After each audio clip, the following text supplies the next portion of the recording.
Vamos a empezar entonces, Carlitos.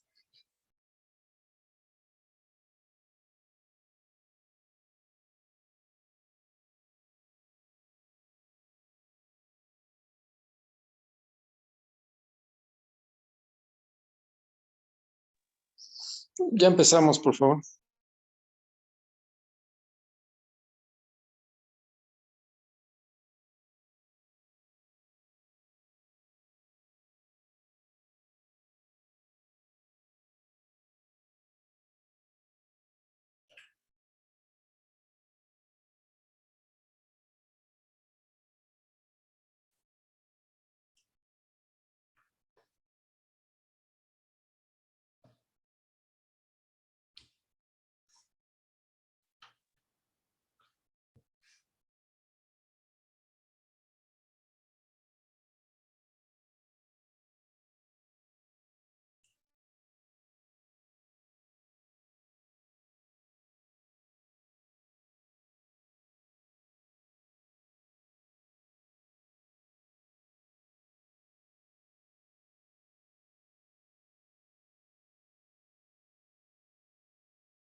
Buen día.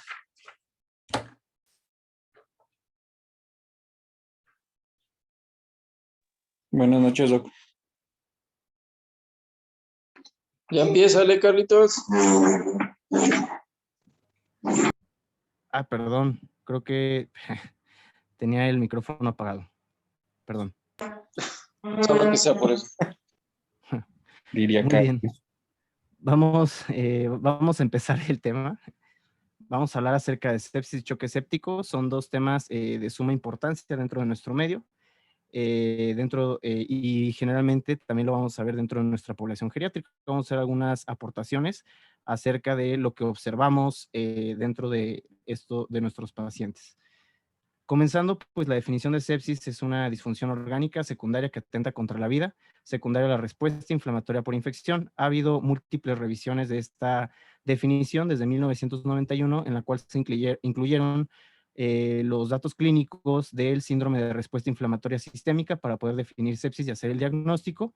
En el 2004 se incluyó el lactato sérico mayor de 2 milimoles y 4 milimoles asociado a hipotensión para la definición de una sepsis severa.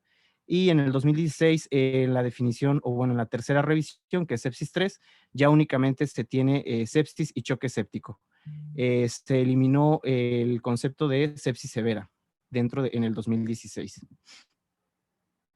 La epidemiología, las hospitalizaciones por sepsis en Estados Unidos han ido en aumento, cada vez es una entidad más frecuente que se ve. En Estados Unidos antes se estimaba 143 por 100,000 habitantes en el 2000 y ha ido aumentando a 323 por 100,000 habitantes en el 2008. Se ha visto un incremento anual del 17%. Y esto se ha visto considerablemente en mayores de 65 años.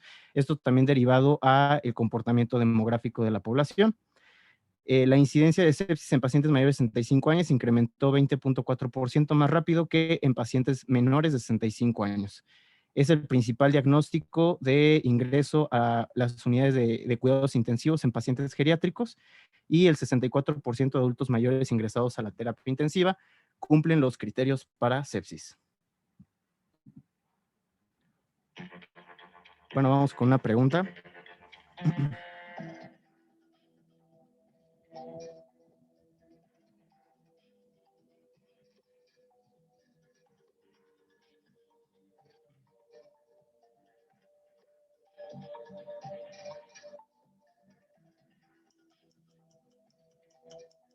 Cambios de inmunosenescencia, aumento de actividad fagocítica, involución del timo, disminución de actividad de interleucina 10 o aumento de la temperatura corporal basal.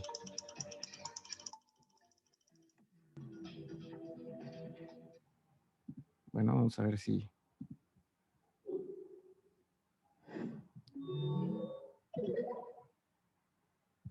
eso funcionó.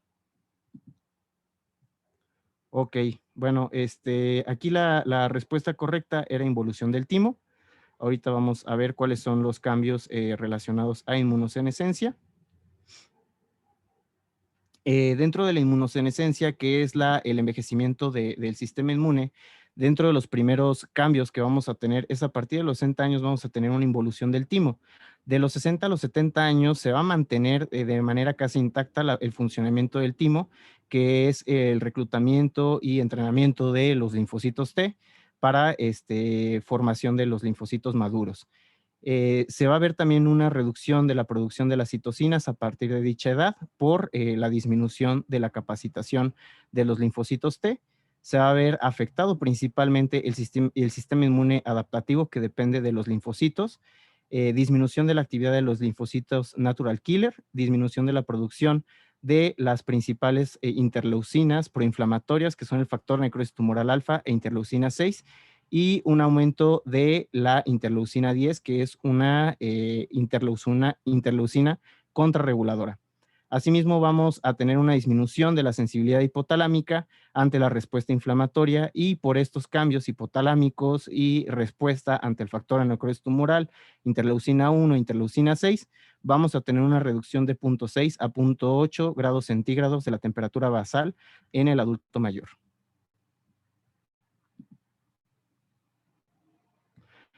Aquí tenemos un diagrama en el cual se muestran a grandes rasgos los cambios que se tienen en cuanto al sistema inmune adaptativo. Nosotros tenemos que tener en cuenta que pues primero va a llegar el patógeno lo va a reconocer el sistema inmune innato, que van a ser los macrófagos, lo van a fagocitar, y las células presentadoras de antígeno van a realizar la presentación de esos antígenos a los linfocitos para que los reconozcan, en específico los linfocitos CD4, para que puedan iniciar la producción de citocinas y la activación de los linfocitos CD8, así como todas esas interleucinas que se van a requerir para poder hacer la quimiotaxis y activación de las inmunoglobulinas. Entonces, a grandes rasgos, lo que va a pasar en el envejecimiento es que vamos a perder la capacidad para poder nosotros activar al sistema inmune adaptativo, vamos a perder esa respuesta o esa capacidad de adaptación de nuestro sistema inmune ante nuevos patógenos y poderlos eliminar de manera adecuada. Entonces, la siguiente también es una pregunta para que lo vean ahí en su aplicación.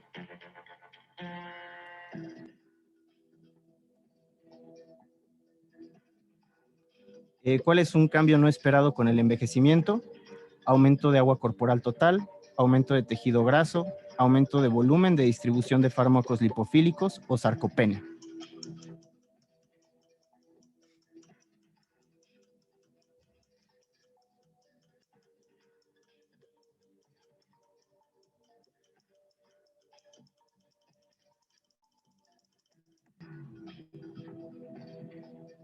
Ok, muy bien. Es importante hablar acerca de estos cambios que vamos a tener durante el envejecimiento, porque cada uno de estos cambios se van a relacionar con cómo interactúa el fármaco y la enfermedad dentro del cuerpo o dentro de todos los sistemas del adulto mayor.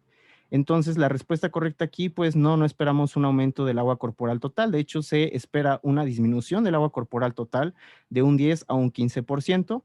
Vamos a tener efectivamente un aumento del tejido graso y por lo tanto, si tenemos un aumento del tejido graso, aquellos medicamentos que son lipofílicos van a tener un mayor volumen de distribución, que quiere decir que van a tener una mayor área donde se tenga que distribuir este fármaco dentro del cuerpo y efectivamente pues se va a ver sarcopenia o se espera que haya sarcopenia a partir de los 30 años. Empezamos con este envejecimiento del sistema osteomuscular.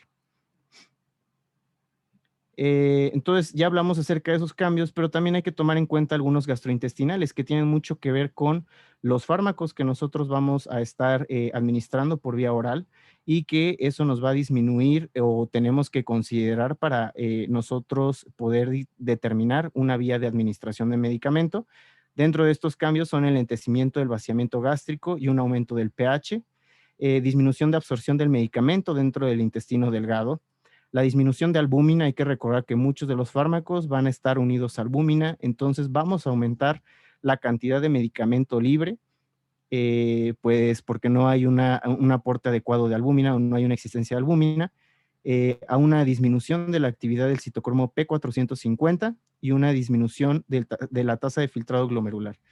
Es muy importante recordar esto porque más adelante cuando veamos la terapia antibiótica, todos los fármacos hay que asegurarnos de que los tengamos ajustados ante la tasa de filtrado glomerular del paciente, ya que se espera también a partir de los 40 años que tengamos una disminución de la tasa de filtrado de 1% por año aproximadamente. Entonces, algo que si llega un paciente de 80 años, pues ya tenemos que tener en cuenta que a lo mejor no es una enfermedad renal crónica, sino ya es un cambio esperado con el envejecimiento.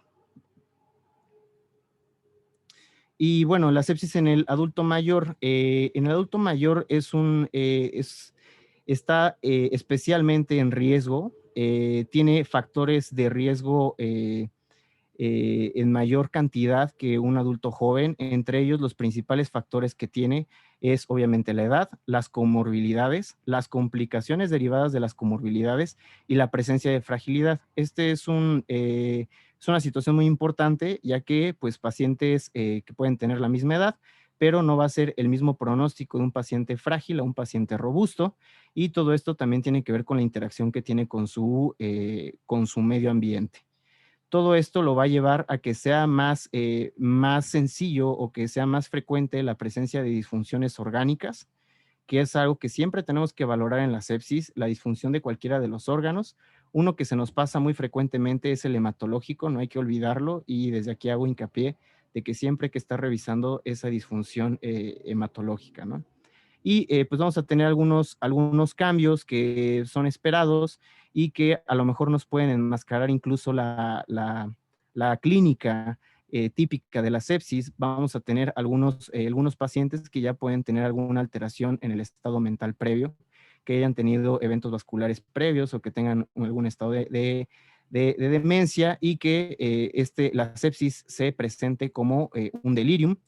Podemos tener cambios muy pequeños dentro de la piel, como son cambios dentro de la temperatura o la coloración de la misma, disminución de la cantidad de orina que se produzca, la presión de pulso también se va a ver reducida, y taquicardia, que aquí la taquicardia también pues vamos a tener un poquito de dificultad si el paciente ya toma algunos de los medicamentos de manera crónica, ¿no? Como un beta bloqueador o si tiene una diabetes de larga evolución. Y dentro de los factores de riesgo que tenemos para el desarrollo de sepsis, algunos que ya les había comentado, los extremos de la vida, y que por esto supone que pues, el paciente ya tenga un estado de inmunosenescencia. También aquellos pacientes con inmunosupresión adquirida, que también vemos muchos pacientes con algún problema oncológico o con alguna infección por VIH, o aquellos pues, que ya tienen una inmunosupresión genética. El uso de catéteres centrales, la nutrición parenteral, enfermedades crónicas no controladas y la dismovilidad. Son algunos de los factores que aumentan el riesgo de desarrollo de sepsis. Dentro de la fisiopatología no voy a ahondar tan profundamente en el tema. Lo único que hay que recordar en esta parte de la sepsis y lo importante de su fisiopatología es que tenemos un desbalance entre la activación inmunitaria y la contrarregulación. Todo proceso inflamatorio debe de tener una respuesta contrarreguladora. En este caso, pues tenemos la activación descontrolada de todas las citocinas proinflamatorias, y es el problema de la sepsis. Eso es lo que me va a llevar a una activación de todas las citocinas, me van a llevar a una disfunción endotelial, y que a la larga es lo que me va a condicionar estados de hipoperfusión y disfunción sistémica. Y después ya sabemos todas las interacciones que se tienen entre cada uno de los órganos que me pueden llevar a una falla orgánica múltiple. Y bueno, ya definiendo de cómo puedo identificar yo clínicamente a un paciente que está desarrollando sepsis. El primer síndrome que se describió y que todavía es vigente realmente para nosotros poder identificar la sepsis es el síndrome de respuesta inflamatoria sistémica, que se definió como la presencia de 2 o más de los siguientes criterios, que es la presencia de fiebre o hipotermia con una temperatura menor de 36 grados o mayor de 38 grados, una frecuencia cardíaca mayor de 90 latidos por minuto, frecuencia respiratoria mayor de 20, leucocitos menores de 4,000 con leucopenia o mayores de 12,000, leucocitosis o bandas mayores del 10%. Y bueno, aquí es donde derivan estos conceptos de sepsis severa y choque séptico, pero como les comento, ya a partir del 2016 eliminamos los criterios de sepsis severa, que realmente era una antesala de la disfunción orgánica que me va a llevar a un estado de choque séptico, que ahorita vamos a platicar un poquito acerca de cómo hacer esa definición. ¿Qué herramientas tenemos nosotros para poder identificar un estado de sepsis? Actualmente las que mejor validez tienen para nosotros poder hacer la identificación e incluso pronóstico de nuestros pacientes es el SOFA y el QSOFA, el Quick SOFA, que es una versión acortada del SOFA y en el cual pues es muy sencillo y debemos de tomar en cuenta, o siempre que nosotros veamos una escala tenemos que preguntarnos qué es lo que valoran y por qué valoran esas variables. Lo que está valorando es cada uno de los sistemas y el objetivo es captar a aquellos que están en alguna disfunción. Como podemos ver, están evaluando la parte, la parte hematológica con el conteo plaquetario, la parte respiratoria con la presión parcial de oxígeno, la neurológica con escala de coma de Glasgow, todo lo gastrobiliar o metabólico con los niveles de bilirrubina, creatina sérica, uresis horaria para la función renal y la presión arterial media para la función hemodinámica. Aquí la versión corta pues consta de 3 variables que se toman las 3 más representativas de las disfunciones, que es la frecuencia respiratoria, que sea mayor de 22, presión arterial sistólica menor de 100 y Glasgow menor de 15. En la presencia de 2 o más de estos criterios, tenemos una alta sospecha de desarrollo de sepsis. Obviamente, para nosotros sospechar en sepsis, tenemos que tener un foco infeccioso identificado o probable, que tengamos una alta sospecha de un foco infeccioso. ¿Cuáles son los retos de la sepsis en el adulto mayor? Y esto es lo importante, porque lo demás pues ya lo estamos viendo casi siempre en el hospital y también estos criterios, esta situación de sepsis en el adulto mayor. El problema es la identificación temprana. Muchas veces algunos de los pacientes llegan, no están con el cuidador principal y es muy difícil hacer la semiología de todo el padecimiento o incluso pues pacientes que no tienen un cuidador y que el paciente viene en delirium. Entonces no sabemos cuánto tiempo lleva, cómo inició, cuáles son sus principales molestias. La clínica típica del paciente no va a ser la misma clínica del libro que tenemos, que ya previamente les comenté acerca del síndrome de respuesta inflamatoria sistémica. Ahorita vamos a hablar un poquito de esa clínica típica. Todas aquellas condiciones comórbidas con complicaciones micro y macrovasculares ya van a tener algún grado de disfunción en alguno de los sistemas. La presencia de deshidratación y anemia, que por sí solas estas dos situaciones, tanto la deshidratación y la anemia, me van a llevar a un aumento del lactato. Y últimamente está muy de moda en el servicio de choque o de urgencias, que pues se toma la gasometría, tenemos un lactato aumentado y es sepsis. Y no, el lactato hay que recordar que es parte del metabolismo anaeróbico, una glucólisis anaeróbica, y se va a ver dado en cualquier estado de hipoperfusión o una disminución de la perfusión, como es en los casos de deshidratación y anemia, puede suceder esto. Entonces no hay que casarnos con que pues todo aumento de lactato es sepsis. Y también vamos a tener implicaciones farmacocinéticas y farmacodinámicas, que más adelante vamos a hablar. También las tomas de muestra para cultivo. Aquí es importante que siempre identifiquemos cuál es el agente etiológico para poder dirigir la terapia, y muchas veces dentro del adulto mayor, como ya se han platicado en las clases previas, es muy complicado la toma de estas muestras o una toma adecuada. Siguiente pregunta.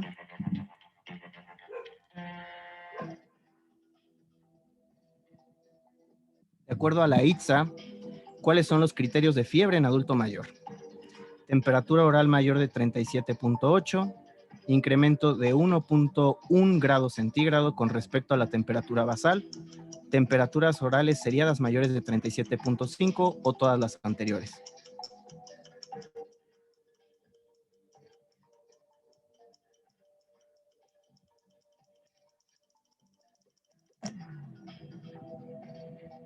Muy bien. Pues bueno, ahorita vamos a revisar cuáles son estos criterios de la ITSA que nos proponen para nosotros poder identificar cuáles son estos criterios. Y efectivamente, la ITSA nos pone o nos propone estos 3 factores que pues eran todos los anteriores como criterios para nosotros poder identificar la presencia de fiebre. Entonces, así tal cual viene en la guía de la ITSA, proponen la presencia de temperatura oral mayor de 37.8 grados centígrados o temperaturas orales repetidas mayores de 37.2 grados centígrados o temperaturas rectales repetidas mayores de 37.5 o un incremento en la temperatura basal de más de 1.1 grados centígrados. Aquí pues realmente tenemos algunas implicaciones. Realmente a lo mejor la más sencilla de que nosotros podamos llevar a cabo es la temperatura oral mayor de 37.8, ya que pues muy rara vez nosotros tenemos un registro de temperatura basal para nosotros poder hacer o identificar la presencia de fiebre con esta parte de la variación basal. Como lo habíamos comentado, esto es debido a una disminución de la temperatura corporal por un cambio ahí en el hipotálamo. Y pues bueno, el resto serían temperaturas orales repetidas, que pues tendríamos que estar haciendo varias mediciones, y temperaturas rectales, que bueno, puede ser incómodo para el paciente, para cualquier persona, ¿no? Esta toma de temperatura corporal. La clínica típica, aparte de que no presenta fiebre y que tenemos que guiarnos por esos criterios que se nos proponen, de lo más común que podemos llegar a presentar, a lo mejor no es tanto la taquicardia, no es tanto la fiebre, no es tanto la taquipnea, sino únicamente podemos llegar a presentar una clínica del paciente con debilidad, hiporexia, delirium, caídas, una caída reciente, hipoxemia y abatimiento funcional. Esto es bien importante para nosotros siempre identificar. Cuando nos comenten dentro del padecimiento actual acerca el familiar acompañante y nos comente de cómo llegó el paciente, hay que preguntar que los 15 días previos, qué funcionalidad tenía el paciente. Si hubo una disminución gradual, súbita de esos 15 días, en la cual ya se quedara en cama, que nos dejara de comer, que empezara con apatía, que se refiriera sin ánimos, porque muchas veces, y lo hemos visto, los pacientes y los familiares lo refieren como algo esperado, que pensaban que era algo por la edad o pensaban que ya era un momento que llegaba a tener, y muchas veces son infecciones repetidas que a lo mejor no se han dado cuenta o procesos inflamatorios que no han tomado en cuenta. Entonces hay que tener mucho cuidado con la clínica típica dentro del adulto mayor. La siguiente también es una pregunta y vamos a hablar acerca de cuál es el principal foco infeccioso en el adulto mayor. Ok, tenemos algunas opciones, un foco pulmonar, foco urinario, foco de tejidos blandos o aquellas infecciones relacionadas al catéter. Que bueno, ya de todas estas infecciones hemos hablado un poco, hemos hablado acerca del tratamiento dirigido que se requiere en cada uno de los casos y por eso también no nos vamos a detener en cada uno de las terapias antibióticas. Y bueno, la respuesta correcta, pues el foco pulmonar es el más común. Siempre nos van a decir foco pulmonar, foco urinario como principal. Sin embargo, pues hay algunas revisiones y aquí es importante que pues lo chequemos o nosotros también hagamos nuestra estadística de la estadística que llegué a revisar. Pues nos hablan algunos estudios de cohorte en la cual a todos aquellos que ingresan por sepsis, es decir, que cumplían con todos los criterios para el desarrollo de sepsis, la más frecuente tanto en adultos mayores como en los muy viejos era neumonía del 57% y muy cercano también ahí teníamos, pues también mencionaban peritonitis y infección de tracto urinario. Sin embargo, pues aquí peritonitis secundario a eventos quirúrgicos o a patologías quirúrgicas, es a lo que se refiere esa parte, ¿no? Continuamos. ¿Cuáles son las principales causas? Pues bueno, la infección respiratoria, infección del tracto urinario, y aquí siempre hay que tomar en cuenta o tenemos que sospechar que dentro de los agentes etiológicos más comunes son los gram negativos, es 1.31 veces más frecuente que en el adulto joven, y también tenemos que sospechar en aquellos pacientes institucionalizados o que sean usuarios de de cuidados de la salud, hasta en un 8% presentan organismos multidrogoresistentes. Y se han hecho varias cohortes en la cual se ha visto que al inicio de una terapia estándar de amplia cobertura, pero sin tomar en cuenta organismos multidrogoresistentes, la terapia inicial es ineficaz hasta en el 63% de los pacientes tratados.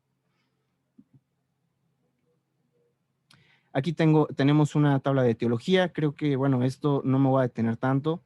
Las principales focos infecciosos ya los hemos hablado en clases previas, así como de su tratamiento. Entonces vamos a ver un poco esta diapositiva para que nos dé tiempo de continuar.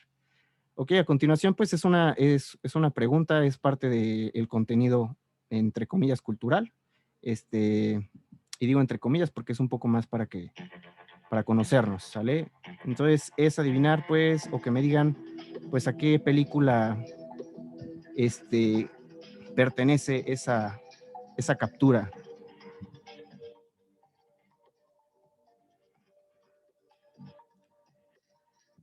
A ver si alguien la ha visto.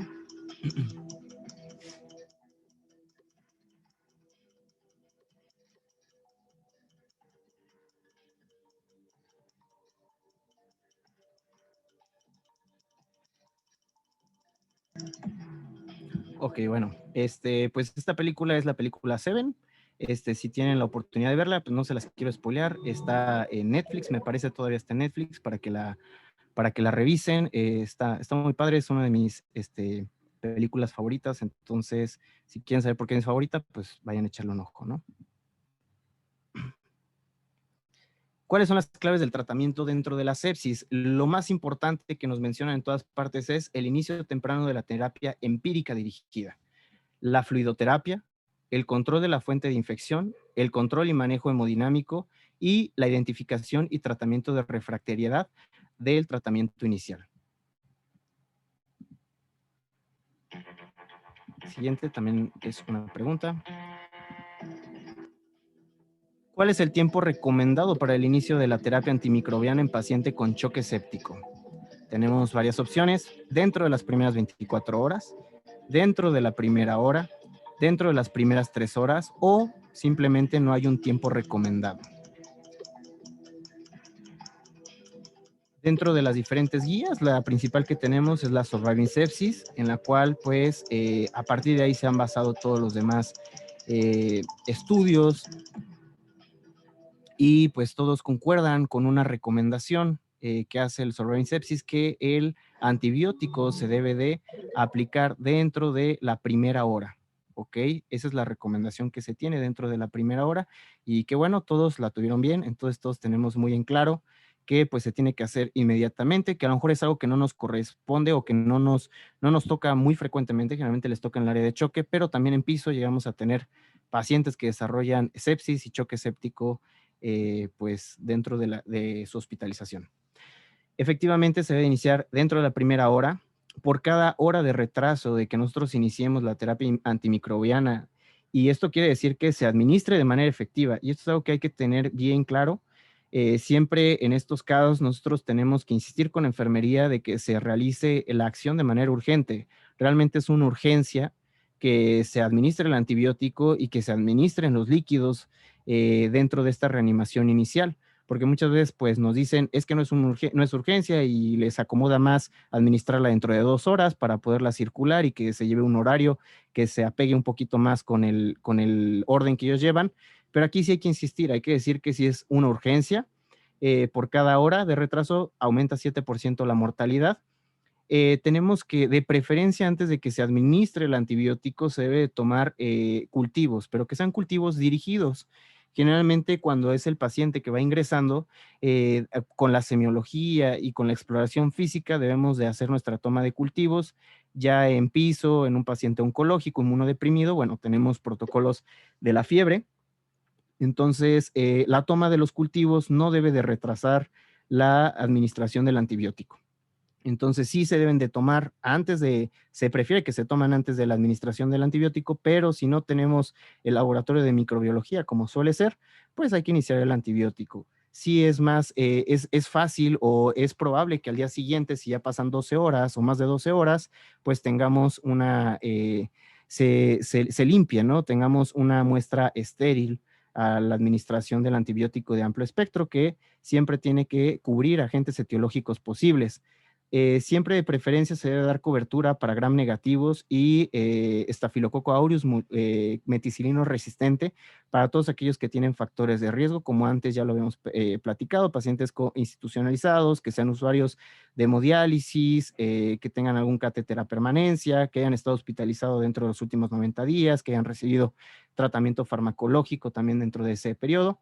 Entonces hay que administrar este tratamiento con doble cobertura para gram negativos, en específico Pseudomonas aeruginosa.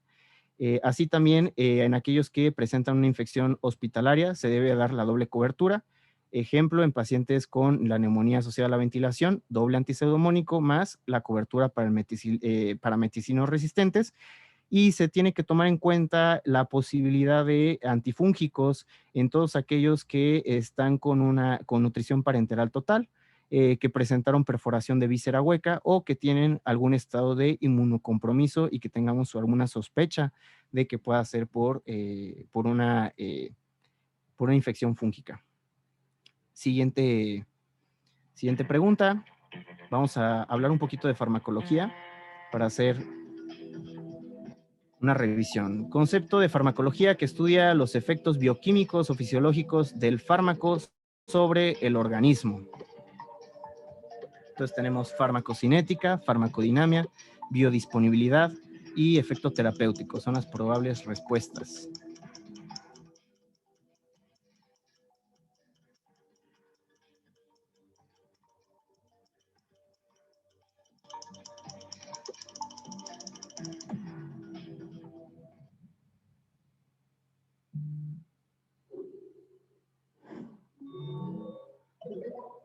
Ok, muy bien. Pues bueno, va de líder Ricardo. Y bueno, dentro de estos conceptos, efectivamente, aquellos efectos podemos dividirlo en dos. Lo que el fármaco le va a hacer al cuerpo y lo que el cuerpo le hace al fármaco. Así de forma muy gruesa, así lo podemos dividir. En este caso, pues es qué es lo que va a hacer el fármaco dentro de nuestro cuerpo y eso se llama farmacodinamia. Si queremos ver cómo va a interactuar, cómo se va a procesar, cómo se va a metabolizar el fármaco, pues estaríamos hablando de farmacocinética y la biodisponibilidad, pues la cantidad de fármaco que tenemos disponible, activo dentro de la circulación.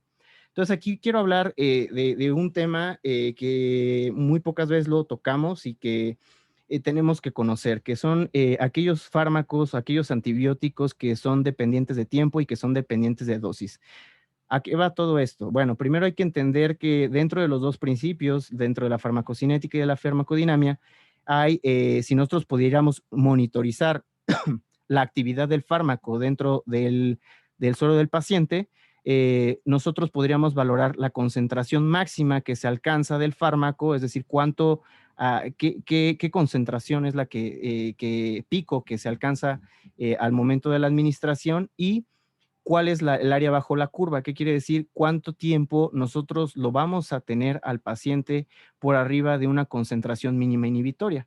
Y hablando de la farmacodinamia, vamos a hablar acerca de la concentración mínima inhibitoria, que es aquella concentración que se requiere del fármaco para impedir el crecimiento de un inóculo de 10 a las 5 unidades formadores de colonias.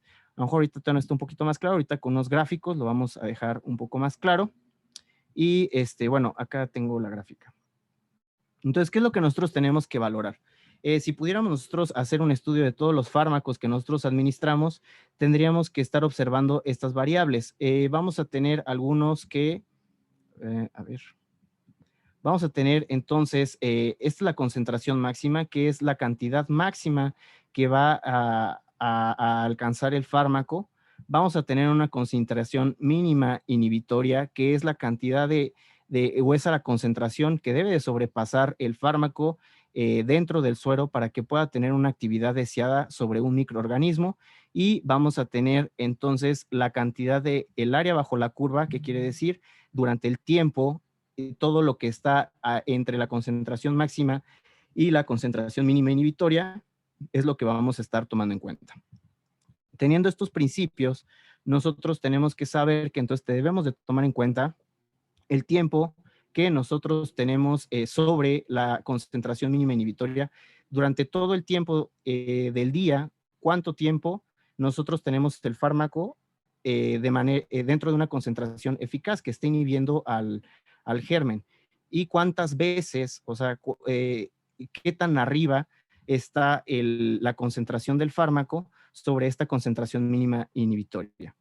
Debemos de tomar en cuenta, esto se los comento porque lo debemos de tomar en cuenta para dos tipos de medicamentos, algunos que son dependientes de qué tanto tiempo o qué tan frecuente o qué tanto tiempo nosotros lo estamos administrando a nuestro paciente, como son los betalactámicos. Los betalactámicos van a tener un efecto lento y corto. ¿Qué quiere decir? Que muy rápidamente nosotros vamos a tener una pérdida o va a ser el tiempo que se tiene sobre la concentración mínima inhibitoria va a ser menor, va a estar acortado este tiempo.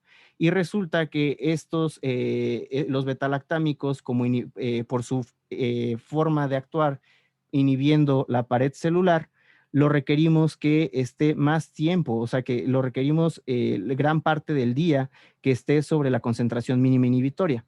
Pero la característica del fármaco hace de que esté muy poco tiempo disponible de forma efectiva dentro del suero. Entonces, ¿cuáles son las estrategias que podemos actuar para nosotros optimizar la administración la administración de este tipo de medicamentos? Pues lo que tenemos que hacer es administrarlos en infusión y acortar los tiempos, o sea, hacerlo de manera frecuente y en infusión para que esté durante más tiempo por arriba de la concentración mínima inhibitoria. Y tenemos del otro lado aquellos que son los aminoglucósidos y las fluoroquinolonas y que de hecho pues estos los administramos de manera menos frecuente. Si nosotros recordamos, los betalactámicos los administramos cada 6 o cada 8 horas e incluso van a ver que aquellos que son para especies que pueden ser resistentes, nosotros los damos cada 6 horas con la finalidad de que esté más tiempo por arriba de la concentración mínima inhibitoria. En cambio, los aminoglucósidos y las fluoroquinolonas tienen un efecto prolongado postantibiótico. Lo administramos una vez y su concentración va a ser constante y va a estar por arriba de la concentración mínima inhibitoria. Y entonces estos son dependientes de la concentración.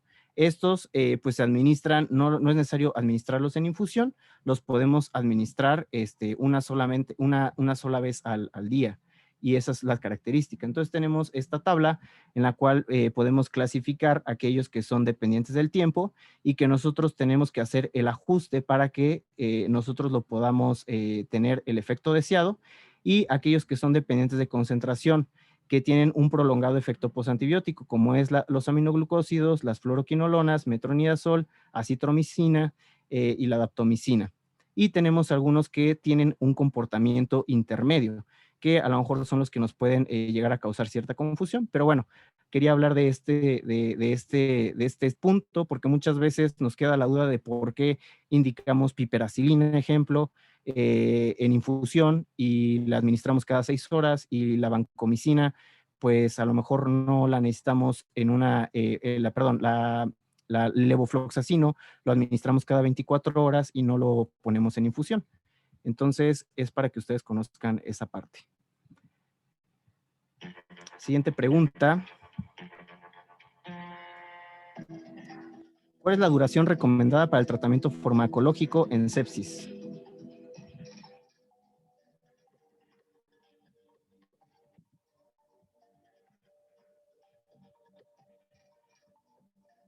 Tenemos varias opciones: 3 días, 7 a 10 días, 14 días, o depende del microorganismo y sitio de infección.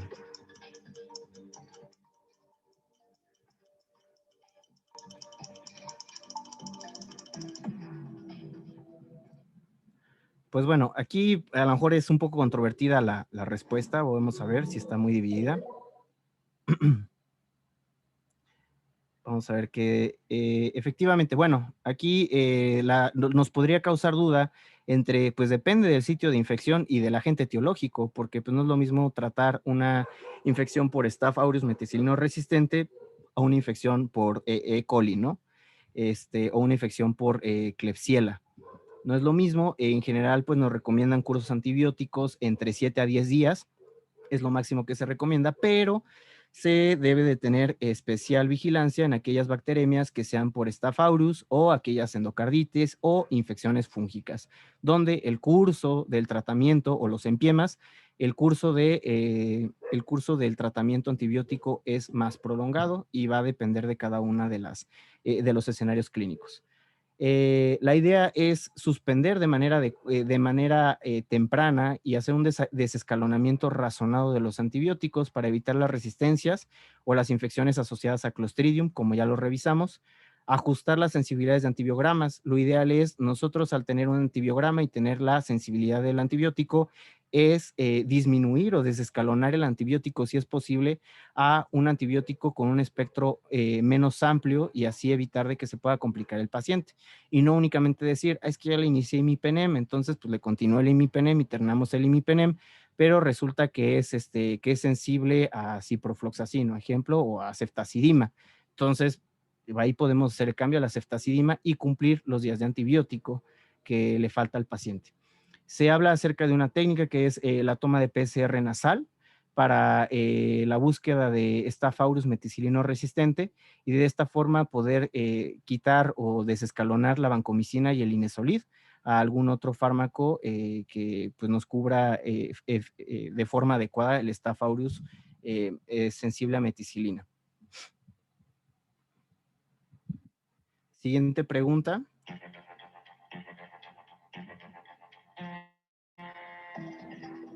Volumen recomendado para reanimación hídrica inicial.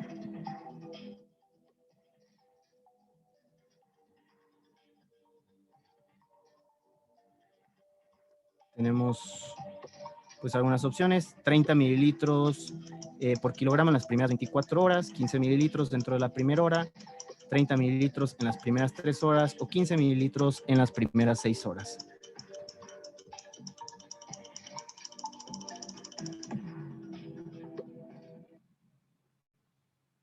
Muy bien, pues la recomendación general que se tiene para la reanimación inicial en el choque séptico, ¿cuál va a ser? Pues va a ser iniciar los líquidos a 30 mililitros por kilo dentro de las primeras 3 horas. Eso es eso es dentro de la reanimación inicial. Posteriormente, o bueno, ha habido bastante controversia acerca de este tipo de reanimación, acerca de cómo ajustar los líquidos, pero eso lo vamos a hablar un poquito, un poquito más adelante. La reanimación se realiza con los 30 mililitros dentro de las primeras 3 horas o en la presencia de hipotensión o lactato mayor de 4 milimoles sobre litro. Se tiene que estar valorando la respuesta a los líquidos por métodos dinámicos recomendados, como es la elevación pasiva de piernas o es un reto hídrico que ahorita voy a explicar de manera muy breve. Y aquello se ha visto o se han hecho varios estudios acerca del daño asociado a balances positivos mantenidos. Lo ideal, previamente, pues nos recomendan siempre balances positivos de entre 0.5 y 1 litro. Actualmente está muy discutido esta parte por la sobrecarga que podemos generar al paciente, la presencia de edema pulmonar e incluso la presencia de edema cerebral. En cierto grado se ha visto que se correlaciona incluso con el desarrollo de delirium. Se han propuesto distintas fases de reanimación. La fase de rescate, que es la que se hace dentro de choque, que ahí es donde tenemos que iniciar los 30 mililitros por kilo en las primeras 3 horas. Obviamente, esto pues también tenemos que valorar comorbilidades del paciente y la función cardíaca del paciente. Podemos irnos a 15 mililitros por kilo en caso de que nosotros tengamos algún dato de falla cardíaca. La optimización, que va a ser dentro de las siguientes horas, que va a ser de acuerdo al monitoreo continuo y dinámico del paciente. Posteriormente, la estabilización, que van a ser de 24 a 48 horas posteriores al inicio de la terapia hídrica para después hacer un desescalonamiento gradual. Que esto es otra de las situaciones que vemos mucho en piso, que generalmente se mantiene la misma solución y la misma cantidad de soluciones durante toda la semana, cuando realmente ya el paciente ya no tiene la necesidad de tanta hidratación parenteral. Aquí tenemos un pequeño gráfico nada más para que tomemos en cuenta que lo que debemos de tomar en cuenta para mejorar el estado de hipoperfusión también tiene que ser el volumen latido que nosotros vamos a tener dentro del corazón. Si nosotros tenemos una disminución de la función cardíaca, nosotros le podemos meter todo el líquido que nosotros queramos y el volumen o la eyección que vamos a tener dentro de nuestro miocardio va a ser limitada. No vamos a aumentar y lo único que vamos a estar haciendo es haciendo una disfunción diastólica, vamos a hacer una sobrecarga y el paciente pues se puede llegar a complicar por la administración indiscriminada de líquidos. La línea verde que tenemos en la gráfica de arriba, nosotros tenemos la presencia de una falla cardíaca, de una función cardíaca conservada, en la cual también vemos que se puede estar aumentando la precarga y el volumen latido que nosotros vamos a mantener va a ser una meseta, va a llegar a un punto en el que independientemente de la precarga que yo le dé, ya no va a dar más funcionamiento el miocardio. Aquí nada más para que conozcan, existen algunas evaluaciones dinámicas recomendadas. Tenemos la elevación pasiva de piernas y el reto hídrico que le llaman o el reto de fluidos. En ambas consiste en la administración, bueno, en la de fluidos se tiene que administrar 500 mililitros, es lo que se recomienda para 15 minutos.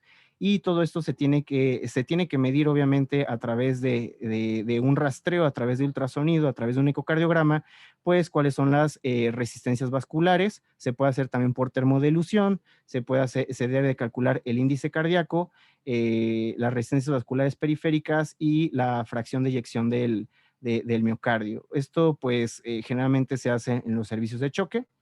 En ambos lo que se espera es de que aumente el retorno, aumentar la precarga y ver si realmente al aumentar la precarga yo voy a tener una mejoría dentro de todas estas variables. Se considera que es una prueba positiva y que le podemos estar administrando líquidos al paciente si tenemos una mejoría del 15% en todas las variables medidas previamente.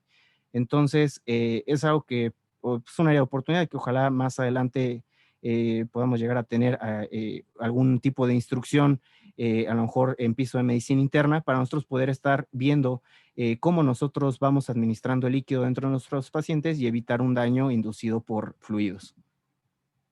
Y pues bueno, esta es una pregunta, vamos a ver quién tiene cierta noción. ¿Cuál es el volumen estimado de retorno venoso con la maniobra de elevación pasiva de piernas? ¿Cuánto esperamos que retorne?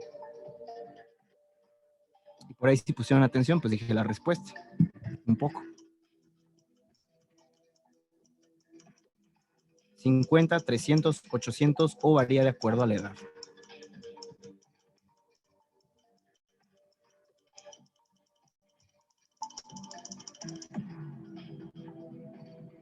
Bueno, la respuesta correcta pues son 300 mililitros. Es de 300 mililitros a 500 mililitros es lo que se espera que tengamos de retorno. Entonces, por eso se hace también la prueba hídrica, se hace con esa cantidad. Siguiente pregunta. Nos vamos a saltar esa pregunta. Vamos a la otra. ¿Cuáles son el tipo de soluciones recomendadas para la reanimación hídrica? La solución salina fisiológica, que qué tan fisiológica es, las soluciones balanceadas, las soluciones coloides, o no hay una diferencia real en el tipo de solución que utilicemos para la reanimación hídrica inicial.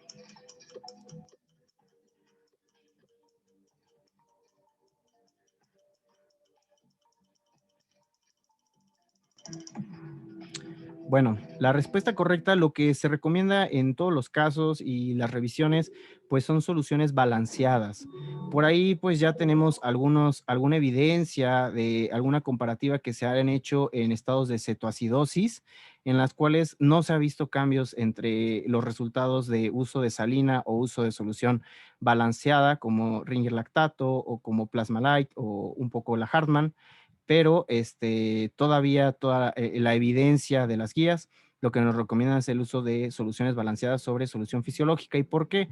Pues bueno, hay diferentes estudios que se han hecho para poder ver cuáles son los probables daños por el uso de las soluciones salinas, entre ellos el publicado por Semler et al., en la cual pues describe que las balanceadas tienen una menor incidencia de lesión renal, menor requerimiento de terapia sustitutiva y menor mortalidad, y pues que la solución fisiológica me lleva a una mayor hipercloremia y la hipercloremia pues a un mayor estado de acidosis. Pero pues hay varios, les comento, la evidencia es un poco controvertida.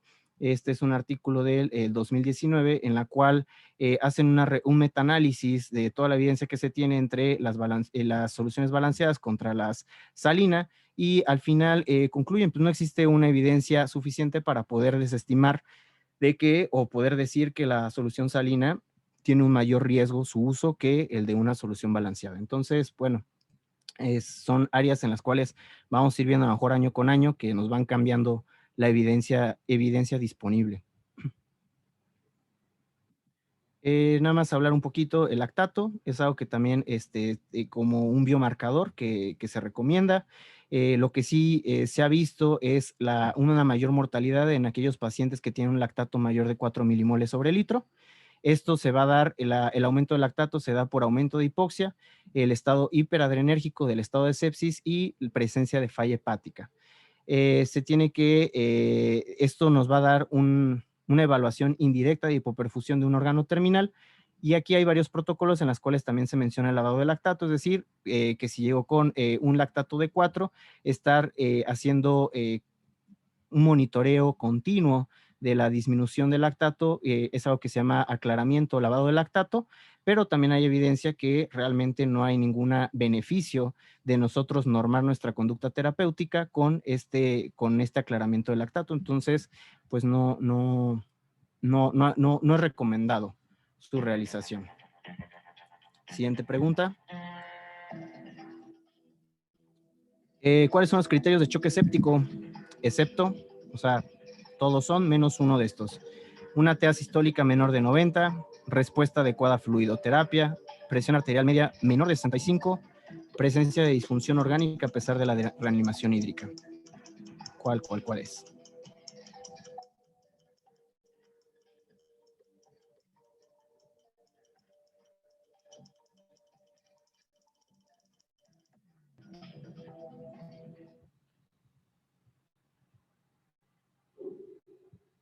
Muy bien, pues la respuesta obviamente es de que la que no es que pues tenga una respuesta que tenga una respuesta a la reanimación hídrica, ante la fluidoterapia, porque es uno de los criterios que nosotros tenemos, que es una TA sistólica menor de 90, una PAM menor de 65, que se asocia a la presencia de una disfunción orgánica con la hipoperfusión y que no haya tenido una respuesta adecuada a la terapia hídrica inicial. Ok, entonces, pues bueno, vamos a hablar un poquito acerca de este control hemodinámico.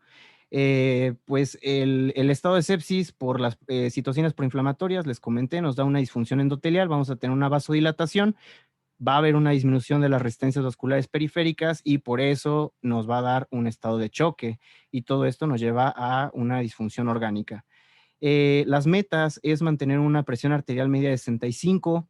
También hay alguna evidencia que presiones arteriales medias mayores entre 80 y 85 pueden ser permisibles en pacientes que tengan hipertensión crónica y que a lo mejor no hayan sido controlados y que puedan tolerar mejor esas presiones que presiones un poquito más bajas, menores de 80, entre 80 y 65.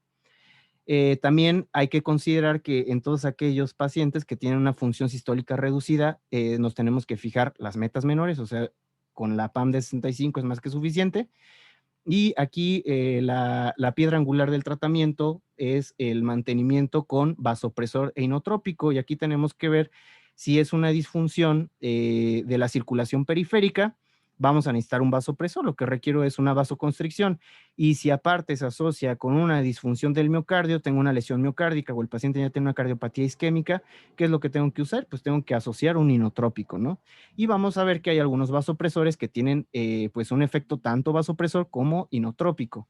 Y lo que sí tenemos que tomar en cuenta es que en general el adulto mayor, por cambios que tenemos dentro del envejecimiento, vamos a desarrollar una disfunción diastólica. ¿Ok? Esto quiere decir que vamos a tener una mayor intolerancia para el manejo de la precarga, entonces pues nos tenemos que ir con cuidado con las resistencias periféricas mayores que nosotros le pongamos a ese miocardio y la precarga que nosotros le pongamos. Siguiente pregunta. ¿Cuál es el vasopresor de elección para tratamiento inicial de choque séptico? Tenemos pues algunas aminas, vasopresina, angiotensina, epinefrina, norepinefrina. ¿Cuál es la de elección? Primera línea, que yo creo que todos van a tener bien.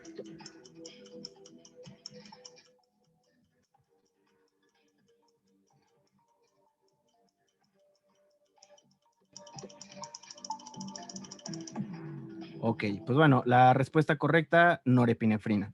Norepinefrina sigue siendo la de primera elección. Se ha tratado de comparar la norepinefrina con la dopamina, con la vasopresina, pero no ha habido ninguna evidencia de superioridad ante la norepinefrina por el momento. La dopamina tiene una muy buena, buena respuesta, pero tiene un mayor riesgo de arritmias cardíacas. Entonces, esa es una de las desventajas del uso de la dopamina y la taquicardia refleja que llegamos a tener. La norepinefrina es el vasopresor de primera línea, menor riesgo de arritmia en comparación de la dopamina. La norepinefrina, cuando nosotros la tenemos mayor de 40 a 50 microgramos minuto, pues tenemos que considerar el uso de un segundo vasopresor. Podemos utilizar como segundo vasopresor la vasopresina, que se ha documentado que nos va a ayudar a ahorrar dosis de norepinefrina, nos va a hacer más efectivo la administración y el efecto terapéutico de la norepinefrina. También otro de las aminas que nos proponen es la epinefrina, porque va a tener un efecto tanto vasopresor y también nos va a aumentar el gasto cardíaco. Aquí está muy controvertido porque también al aumentar gasto cardíaco es a expensas de un aumento de la frecuencia cardíaca y esto pues, nos puede llevar a mayor riesgo de una lesión miocárdica. Entonces hay varias evidencias que por eso la deja muy reservada esta parte del uso de la epinefrina. Pues en nuestro medio realmente pues tenemos norepinefrina y segunda amina, la que podemos utilizar en este caso sería la epinefrina, y si nosotros sospechamos que tiene la disfunción endotelial y aparte tiene la disfunción cardíaca, pues habría que usar un inotrópico. Se menciona el uso de inotrópicos como dobutamina o levosimendan. Que bueno, ya luego platicaremos de esos fármacos. Control metabólico, que nunca se les olvide, la glucemia, al menos 180 miligramos sobre decilitro, evitar las hipoglucemias. Nutrición temprana, si nosotros sospechamos que el paciente se puede deteriorar y se va a intubar, o sea, empieza con disfunción respiratoria, podemos, para protección de la vía aérea, podemos dejar el ayuno, pero si el paciente realmente no tiene una disfunción respiratoria, no sospechamos que vaya a requerir o no tiene alto riesgo de una ventilación mecánica, hay que nutrirlo de manera temprana y se prefiere siempre la alimentación integral y entre más fisiológica, que no sea por sonda nasogástrica, es mejor, pero si se requiere la sonda nasogástrica, pues será por sonda nasogástrica. Lo ideal es vía enteral. Siguiente, ya casi terminamos. La dosis de esteroide, vamos a hablar acerca un poquito de los esteroides. ¿Cuál es la dosis de esteroide recomendada para el tratamiento del choque refractario? Tenemos igual varias opciones. 1 miligramo por kilo al día, 200 miligramos al día, 100 miligramos al día en infusión, o no se recomienda el uso de esteroide.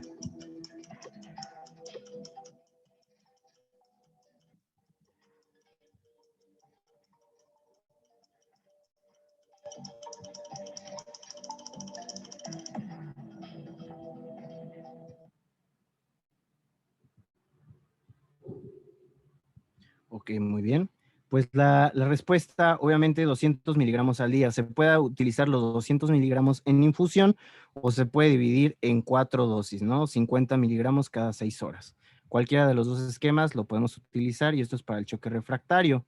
Es cuando pues ya tenemos el apoyo del doble aminérgico, no tenemos una adecuada respuesta, estamos llegando a dosis tope del vasopresor, pues se considera un choque refractario. Y la idea del uso de los corticosteroides en este artículo que presentó Venkatesh y colaboradores en 2018 no disminuye como tal la supervivencia, no disminuye la mortalidad, pero lo que sí se ha visto es que disminuye la duración del estado de choque, tiene cierto funcionamiento también de ahorrador de la amina. Lo que se vio es que disminuye el tiempo del uso del ventilador y la estancia en cuidados intensivos. Se recomienda la hidrocortisona, 200 miligramos por día en infusión o 50 cada 6 horas por al menos 3 días. ¿Cuáles son los principales efectos adversos que tenemos que estar monitorizando en los pacientes con corticosteroide? La hiperglucemia, la presencia de hipernatremia y bueno, no se ha documentado como tal o no hay evidencia que nos diga que podamos tener un incremento de las infecciones sobreagregadas con el uso del esteroide en caso de que el paciente presente un choque refractario. ¿Sale? Aquí, pues, mucho de la fisiopatología tiene que ver con la supresión suprarrenal que presentan estos pacientes en estado de choque. Vamos a hablar un poquito del pronóstico en el adulto mayor, pues la mortalidad es alta, está entre el 50 y 60%, es de 1.3 a 1.5 veces mayor a la mortalidad comparada con el adulto joven. Todo esto tiene que ver también con condiciones preexistentes y algo que nosotros tenemos que llevar en el seguimiento de la consulta externa una vez que los demos de alta, tenemos que estar valorando la funcionalidad premórbida antes de que llegara por el estado de sepsis o choque séptico y pues nosotros ver al año o ver a los 6 meses y al año, valorar cómo es su funcionalidad. Solo el 26% al año de los sobrevivientes recuperan la funcionalidad previa al internamiento y uno de los factores independientes de mal pronóstico para el estado de, para la supervivencia es la presencia de fragilidad. En pacientes que ya están muy frágiles, pacientes que presentan datos de terminalidad, tienen enfermedades crónicas que ya son terminales, a lo mejor una insuficiencia cardíaca NIJA 4, una enfermedad renal CADIGO 5, a cualquiera de las enfermedades terminales que ya se han hablado previamente, hay que estar hablando o hay que, se recomienda saber cuál es la voluntad del paciente, cuál era su voluntad anticipada, y siempre tener una comunicación muy estrecha entre el paciente, el médico y la familia y que la decisión sea compartida, no solamente de una parte. Muchas veces, pues a lo mejor esto es algo que podríamos revisar en bioética, pues damos RCP3 médicos, ¿no? Que sí lo sabemos, también hay cuestión de futilidad terapéutica. Sin embargo, pues hay que tratar de hacer labor de información, no es convencimiento, hay que informar al paciente y a la familia acerca de si lo que nosotros vamos a hacer, los procesos invasivos o la terapia que nosotros le demos al paciente realmente va a tener una repercusión sobre el pronóstico y la funcionalidad del paciente si se llega a resolver el problema. Entonces es algo que nosotros nos tenemos que plantear, si realmente va a haber una beneficencia de la terapia que iniciemos dentro del paciente. Nos recomiendan no demorar más de 72 horas desde el ingreso a UCI o en nuestro caso al ingreso a piso, ¿no? Y algo que también tenemos que estar valorando una vez que el paciente se egresa es la valoración de deterioro cognitivo. Hay una cohorte grande de mayores de 78 años, posteriores al alta de los sobrevivientes de sepsis. Se documentó un deterioro cognitivo severo, pasó del 6.1 al 16.7% posterior al egreso. Se documentó 3 veces mayor riesgo de progresión de deterioro cognitivo moderado a severo y 1.5 veces más la disminución de la funcionalidad, de la independencia para las actividades básicas de la vida diaria e instrumentadas de la vida diaria.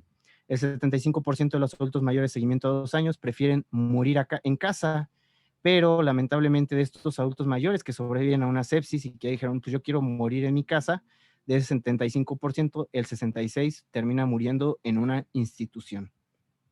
¿Ok? Entonces, pues bueno, aquí les dejo esta interrogante, pues ¿cuáles son las conclusiones? Yo creo que pues todos nos ha tocado recibir un paciente y tratar a un paciente con sepsis, choque séptico, pero en el adulto mayor tenemos que individualizar toda esta parte, tenemos que ver la cuestión bioética, tenemos que ver la capacidad de recuperación del paciente y el pronóstico del paciente. Entonces es algo que espero que se haga una retroalimentación acerca pues de qué concluimos, qué hacer, qué no hacer, seguir el algoritmo que nos proponen las guías, el Surviving Sepsis, qué se debe hacer. Eso es lo interesante de este tema, que todavía hay muchos cabos sueltos para el adulto mayor. De reanimación hídrica, todos se pelean, pero realmente nadie menciona al adulto mayor como tal, como un ente específico para las recomendaciones. Entonces, pues eso sería todo. Y bueno, nada más una última pregunta para ya finalizar la actividad. Es también una parte de, pues, ¿cuál es esta película? Espero que alguien la haya visto.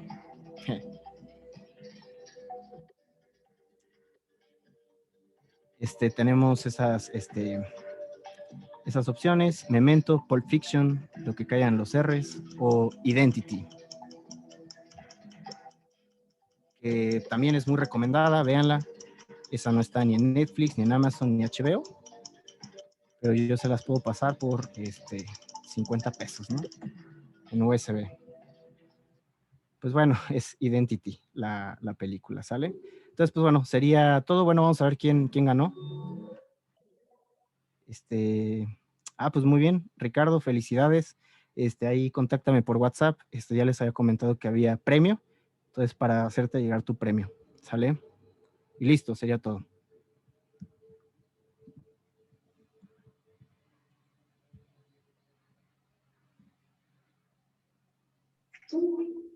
A ver, ¿alguien quiere hacer algún comentario, pregunta? Algo que quisieran aclarar.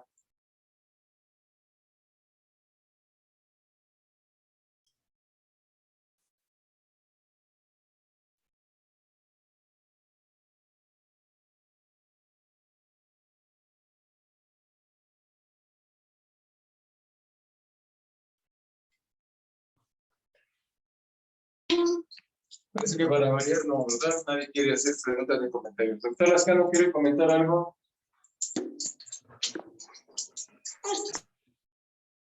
Muy buena, Carlos. Muy bien, Gracias, Doc. muy buena. Muy Una de las preguntas que les haría es, ¿qué instrumento de pronóstico utilizan en las primeras 24 horas y después de las 24 horas para tomar decisiones o para informarle a la familia acerca de la condición del paciente, y entonces que entre todos se pueda decidir y definir qué es lo que va a pasar, ¿no? Pues se han hecho algunas revisiones entre el uso de Apache 2 y SOFA como escalas pronósticas que nos predicen mortalidad del paciente dentro de la estancia hospitalaria. Realmente se han hecho las comparativas y lo que más se recomienda es el uso de SOFA para, en el caso de sepsis, ¿ok? Ya en pacientes que tengan una respuesta inflamatoria que no sea secundaria a una causa infecciosa, pues todavía siguen muy vigentes los criterios de Apache o para en uso. Ok. Sí, habitualmente usa el sofá. Pero lo usan en las primeras 24 horas para tomar alguna decisión, o se esperan cuando menos eso, o qué otro criterio usan para el pronóstico, además de este sofá, que ya está bien establecido.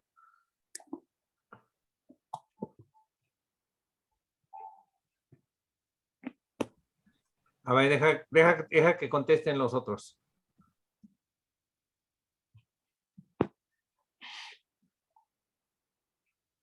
A ver, Felipe. ¿Me quedo? ¿Qué otros criterios? Pues no, es que la sepsis, pues básicamente lo tratamos, o los parámetros básicos es lo mismo que sea adulto mayor, obviamente considerando la funcionalidad, la fragilidad y lo cognitivo. Ok.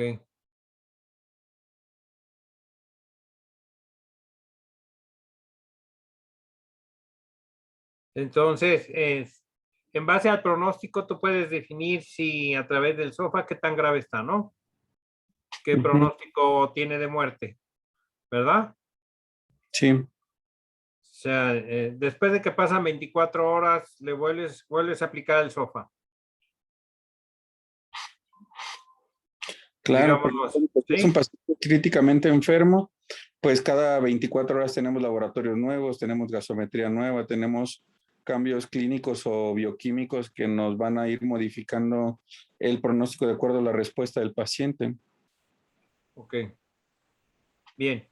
Pero lo importante aquí, y como comentaba Carlos acerca de las conclusiones, es si Si vuelves a comentar otra vez y en base a qué, nada más en cuanto a la función, a la fragilidad anterior, ¿o qué toman en cuenta ustedes?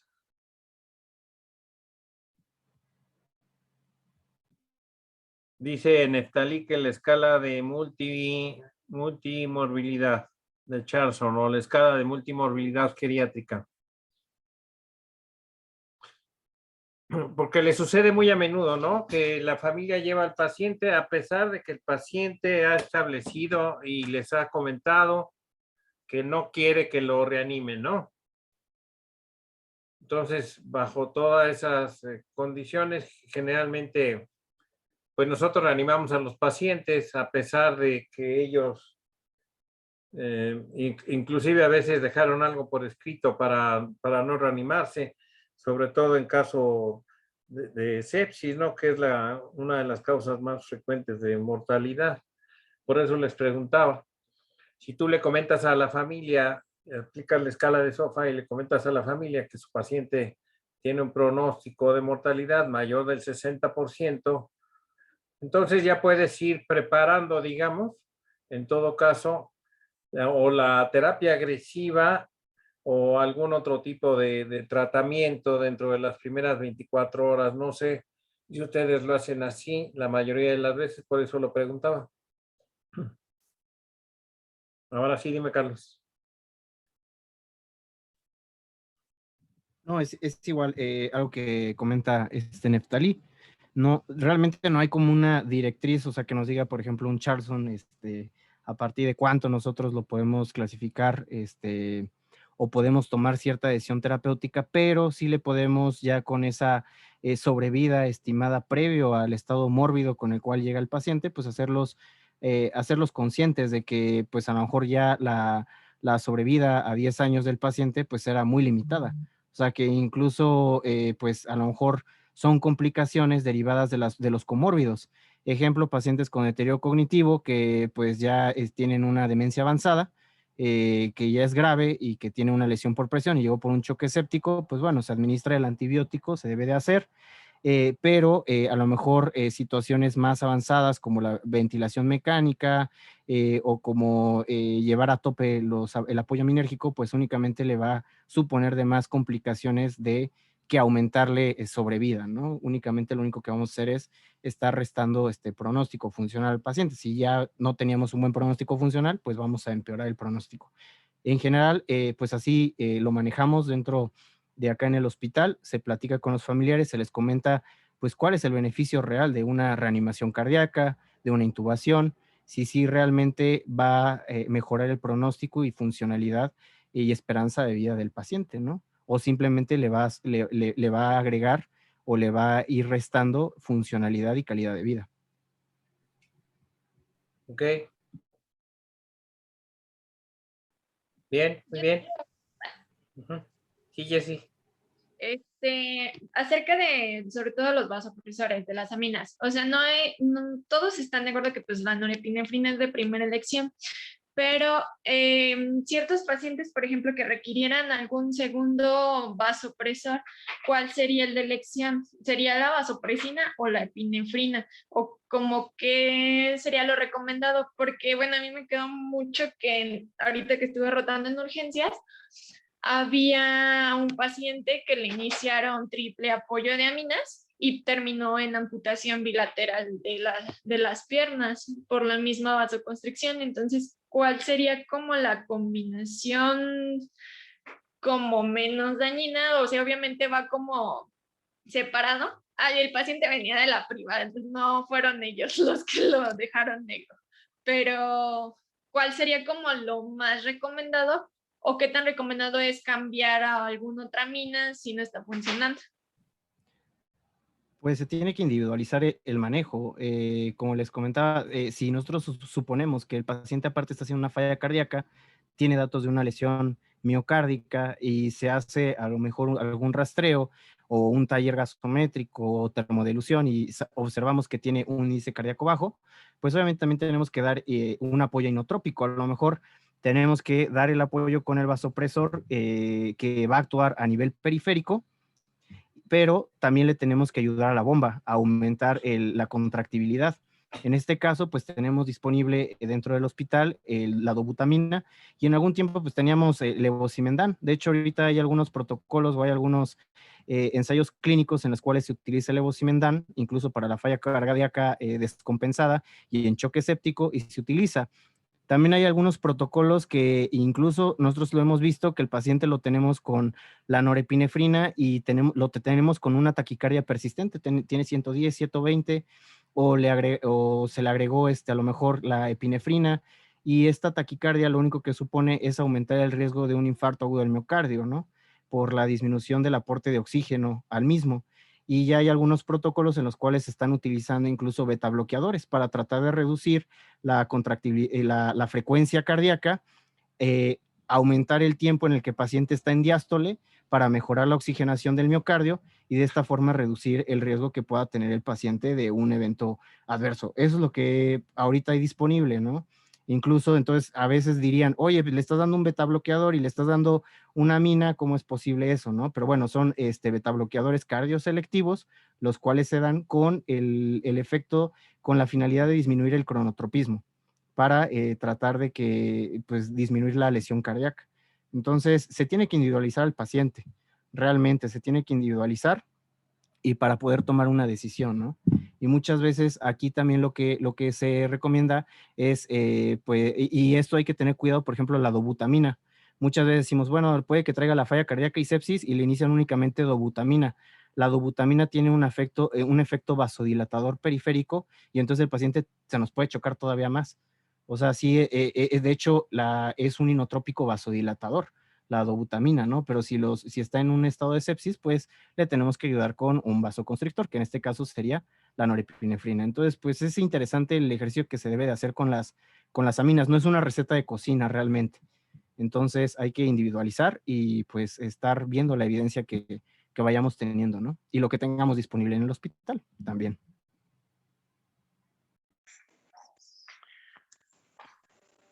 Aquí en el último ejemplo que están poniendo, también hablaríamos un poquito de lo que es encarnizamiento terapéutico, porque esto que vio Jesse no es infrecuente, que el paciente está en falla persistente por la razón que haya sido, no sé cuál fue, y los médicos empiezan a subir y a subir y a subir y a subir, y vemos que empieza con la isquemia y con la necrosis periférica y no nos detenemos.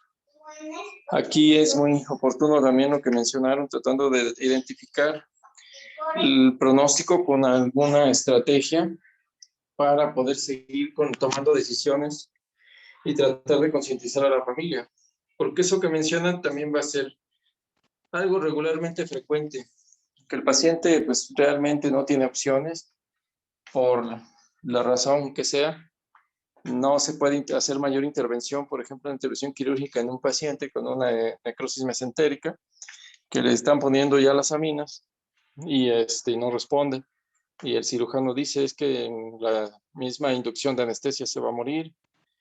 No lo quieren pasar, lo inundamos de líquidos, lo inundamos de antibióticos y de aminas y empieza a necrosarse de manera periférica hasta con narices ya necróticas. Yo he llegado a ver pacientes porque estamos nosotros sobrellevando el tratamiento. Entonces luego a veces, también me tocó una ocasión un paciente exactamente en esas condiciones y el hijo decía, si usted me dice que tiene el 1% de posibilidad de sobrevivir, sobre ese me agarro y sígale. Y pues no, realmente no se puede. Y uno también tiene que parar, ¿no? Para que identifiquemos la futilidad del tratamiento y pues no cometamos iatrogenias. En términos generales, Carlos, tu clase estuvo excelente. Unas cuantas observaciones es nada más mejorar las preguntas. Yo siento que varias de las preguntas faltó una palabrita extra para poder entenderla. Por ejemplo, cuando preguntaste sobre cuál es la infección más importante, algo así decía, es más bien cuál es la infección que con mayor frecuencia ocasiona sepsis o choque séptico. Porque si nos vamos a importante por frecuencia, pues es el urinario, ¿no? Y si nos vamos a importante por morbimortalidad, por mortalidad específicamente, pues es la neumonía. Entonces, un ejemplo. Así vi 2 o 3 preguntitas que yo hubiera contestado algo diferente a lo que fue la respuesta. La otra observación es nuevamente lo del tiempo. Hay que tratar de apegarse al tiempo. Esta es una de las clases yo creo que más importantes que ustedes ahorita han estado viendo con mucha frecuencia, pacientes mayores que llegan en estados de choque séptico, tanto por infecciones respiratorias como de tejidos blandos, como urinario, y que con mucha frecuencia pues están tratando, ustedes están dando las recomendaciones. Una observación por ahí a comentar cuando mencionaba sobre los esquemas antibióticos, es mencionar una cosa, es un choque séptico de un origen no conocido, y otra cosa es que ya una vez que lo identifiquemos, cuáles son los esquemas que se recomiendan, para que no se queden con la idea de que hay que cubrir siempre gram negativos. No siempre va a ser así, o anaerobios, o el antimicótico. Yo creo que al final lo que mencioné es lo correcto, hay que individualizar, tratando de identificar y ver qué es lo que se cuenta.